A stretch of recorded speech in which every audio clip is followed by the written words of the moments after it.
Karate பயிற்சியில் நம்ம செங்கலை உடைக்கிறோம், இதே கையில் நம்ம பையானோ வயலின் மிருதங்கம் வாசிக்கிறோம், இதே கையில் நம்ம சித்திரை வரைகிறோம்.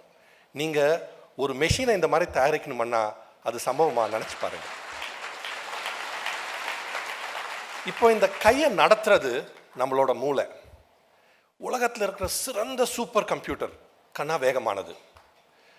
இப்போ நம்ம ஆடியன்ஸில் எத்தனையோ பேர் டிரைவ் பண்ணுவீங்க, வண்டி ஓட்டுவீங்க. நீங்கள் நினச்சி பாருங்கள், சில டைம் வீட்டிலேருந்து கிளம்புறீங்க, எப்படி போகிறீங்க என்ன பண்ணுறீங்கன்னு தெரியாது, ஆஃபீஸில் போய் சேர்ந்துடுறீங்க.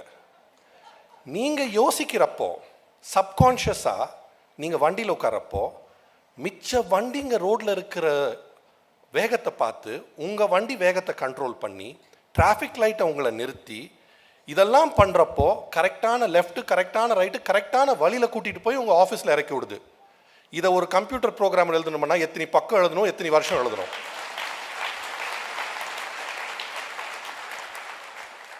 இது நம்மளோட மூளை. அடுத்தது நம்மளோட சிறுநீரகம். It is the most fantastic filter, நமக்கு தெரிஞ்ச ஃபில்டர் உலகத்திலேயே. ஒரு சிறுநீரகத்தில் 1,00,000 சின்ன ஃபில்டர் இருக்கு. எத்தனை பேருக்கு தெரியும்னு எனக்கு தெரியாது, நம்ம ரத்தத்தில் இருக்கிற உப்பு கடலில் இருக்கிற உப்பு ஒரே அளவு, தெரியுங்களா உங்களுக்கு? அண்ட் அந்த உப்பு லெவலை இவ்வளோ சின்ன மார்ஜினில் நம்ம கிட்னி கண்ட்ரோல் பண்ணுது. அது மாத்திரம் இல்லை, நம்மளோட பாடியோட பிஹெச், நம்மளோட பிளட் ப்ரெஷர் எல்லாத்தையுமே அந்த 2 சின்ன சிறுநீரகம் ரெகுலேட் பண்ணுது. இவ்வளோ விஞ்ஞானம், இத்தனை வருஷம் நம்மளால ஒரு ஆர்டிஃபிஷியல் சிறுநீரகம் இன்னும் தயாரிக்க முடியல. அது சிறுநீரகம். இப்போ குழந்தை பிறந்தா முதல் அழுகுது. அது அழுகிற அழுல அதோட நுரையீரல் பெருசாகுது. உங்களுக்கு ஒரு கேள்வி கேட்கட்டா? நம்ம நுரையீரலுக்கும் டென்னிஸ் கோர்ட்டுக்கும் என்ன சம்பந்தம்? யாருனாலையா சொல்ல முடியுங்களா? நம்ம நுரையீரலை நம்ம விரித்தால் ஒரு டென்னிஸ் கோர்ட் அளவு. அது நம்ம நுரையீரல். நீங்கள் தினம் உங்களையே அறியாமல் சுவாசிக்கிறீங்க. இந்த சுவாசிக்கிறதுலேயே உங்களோட உடம்பு 70% 70% ஆஃப் த டாக்ஸின்ஸ் உங்கள் சுவாசத்திலேயே வெளில ஆக்கிடுது. அது உங்கள் நுரையீரல். ஸோ இந்த மாதிரி நான் ஒரு ஆர்கன் பற்றி பேசிகிட்டே இருக்கலாம். பட் இப்போது எனக்கு ரொம்ப ஆங்ஷியஸாக இருக்குது. ஏன் தெரியுங்களா? I want to come to my favourite topic, என்னோட இருதயம், நம்மளோட இருதயம். என்ன கேட்டிங்கன்னா அதுதான் நம்ம உடம்புல நம்ம இன்ஜின், நம்ம பம்ப். காலகாலமாக எல்லா எமோஷன்ஸ் இருதயத்துலேருந்து வருது.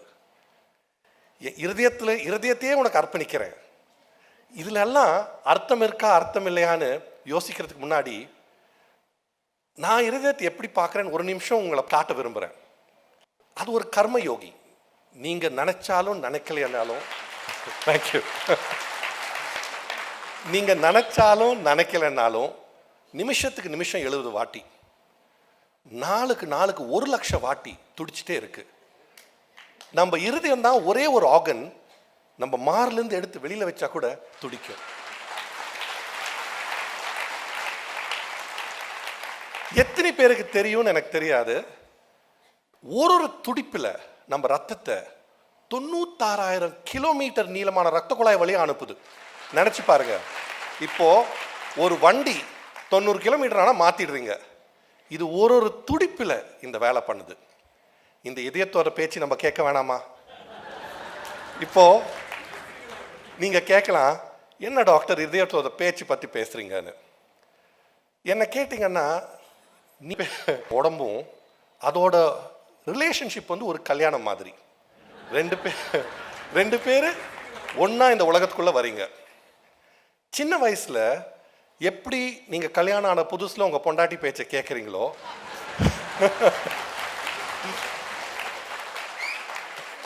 சின்ன வயசில் நீங்கள் உங்கள் உடம்போட பேச்சு கேட்குறீங்க. பசிச்சா அழுறீங்க, களைச்சா படுத்து தூங்கிடுறீங்க. வளர வளர அதோட பேச்சு கேட்க மறந்துடுறீங்க. பசிச்சா சாப்பிடாம வேலை செய்கிறீங்க, அழைப்பு இருந்தால் 2 காஃபி அடிச்சுட்டு வேலைக்கு போகிறீங்க. எப்படி நீங்கள் கல்யாணத்துக்கு அப்புறம் கொஞ்சம் வருஷம் அப்புறம் பொண்டாட்டி பேச்சை கேட்காம அதுக்காக உங்களுக்கு கிடைக்கிற கஷ்டம் கிடைக்குதோ, இல்லை முதல்ல ஒரு ரவுண்டு நான் பார்த்துக்கிறேன், ஆம்பளைங்க அதிகமாக இருக்காங்களா பொம்பளைங்க அதிகமாக இருக்காங்களா, ஓகே ரைட். ஸோ எப்படி நீங்கள் பொண்டாட்டி பேச்சு கேட்காம கஷ்டப்படுறீங்களோ, உங்கள் உடலின் பேச்சு கேட்காம நீங்கள் கஷ்டப்படுறீங்க. அப்புறம் வயசான பிறகு கேட்கணும்னு விரும்புகிறீங்க, ரொம்ப லேட் ஆகிடுது. ஸோ இதுதான் வந்து நம்ம உடல். நீங்கள் கேட்கலாம், உங்கள் இருதயம் எப்படி டாக்டர் உங்கள் கூட பேசுதுன்னு. திடீர்னு வேகமாக 3 மாடி ஏறுறீங்க அர்ஜென்ட்டாக போகிறதுக்கு, உங்கள் இருதயம் வந்து உங்கள் மாரில் தடக் தடக் தடக் தடக்குன்னு துடிக்குது. அது என்ன சொல்லுது, பாருப்பா நீ டெய்லி இது பண்ண மாட்டேங்கிற, என்னைக்கோ ஒரு நாள் பண்ணுற, என்னால் முடியல, சரியா, கொஞ்சம் கொஞ்சமாக என்னை பழக்கப்படுத்து. அதுதான் உங்கள் இருதயம், சரிங்களா? இப்போது அடுத்தது நான் வந்து நம்ம இருதயத்தை எப்படி பாதுகாக்கணும்னு சொல்கிறது வந்து ரொம்ப முக்கியம். இது வந்து ஒரு பெரிய சிதம்பர ரகசியம் இல்லை.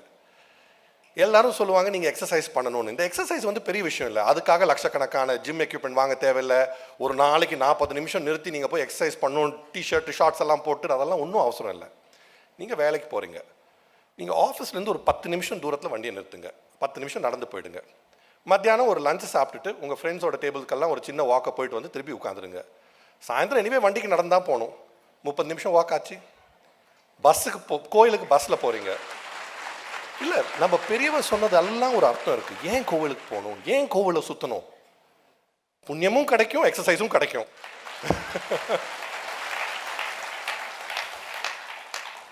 So it is very simple, சரிங்களா? இப்போ அடுத்தது வந்து நம்ம இருதயத்தை பற்றி பேசியாச்சு. உங்கள் குடும்பத்துக்கு நீங்கள் கொடுக்கக்கூடிய மிகப்பெரிய அன்பளிப்பு என்னன்னு உங்களால் சொல்ல முடியுமா?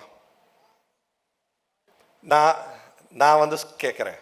நீங்கள் நினைக்கலாம் உங்கள் பொண்டாட்டிக்கு இஷ்டமான அந்த நகை, இல்லாட்டி உங்கள் டீனேஜ் பையனுக்கு தேவைப்பட்ட அந்த கார், இல்லாட்டி உங்கள் குடும்பத்துக்கு தேவைப்பட்ட அந்த வீடு. இதெல்லாம் இல்லை.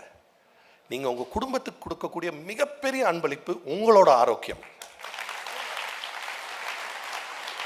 நமக்கு உடம்பு சரியில்லாதப்போ தான் நம்ம டாக்டர் ஹாஸ்பிட்டல்னு யோசிக்கிறோம். பேப்பரில் டிவியில் இந்த மருத்துவமனைக்கு இவ்வளோ சார்ஜ் போடுறாங்க, இந்த டாக்டருங்க இவ்வளோ ஃபீஸ் போடுறாங்க, கேட்டு கேட்டு சலிச்சிருச்சு.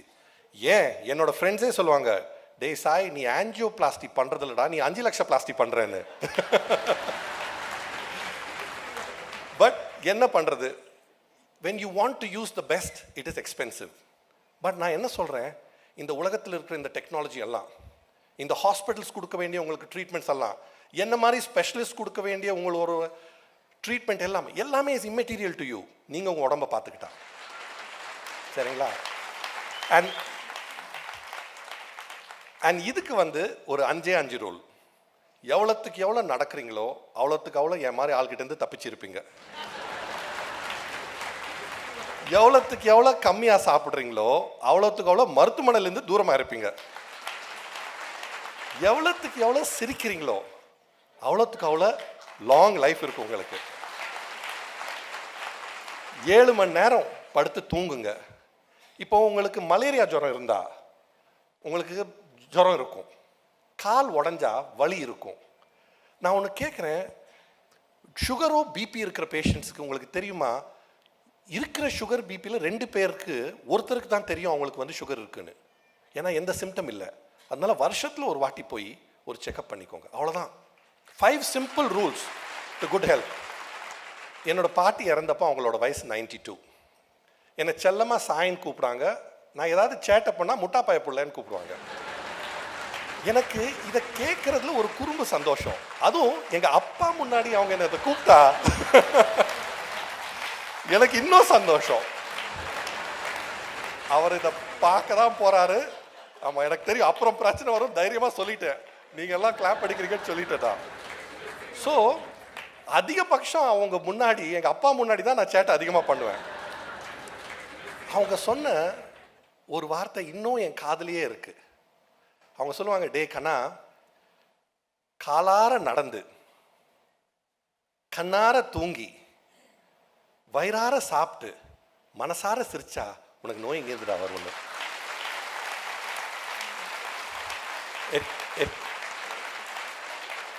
It was such a fabulous audience.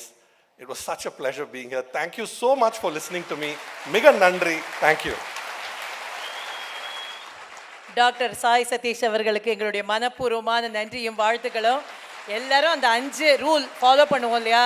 கண்டிப்பாக முக்கியமாக ஸ்டூடெண்ட்ஸ்கிட்ட கேட்குறது, அந்த 5 ரூலை எல்லாருமே ஃபாலோ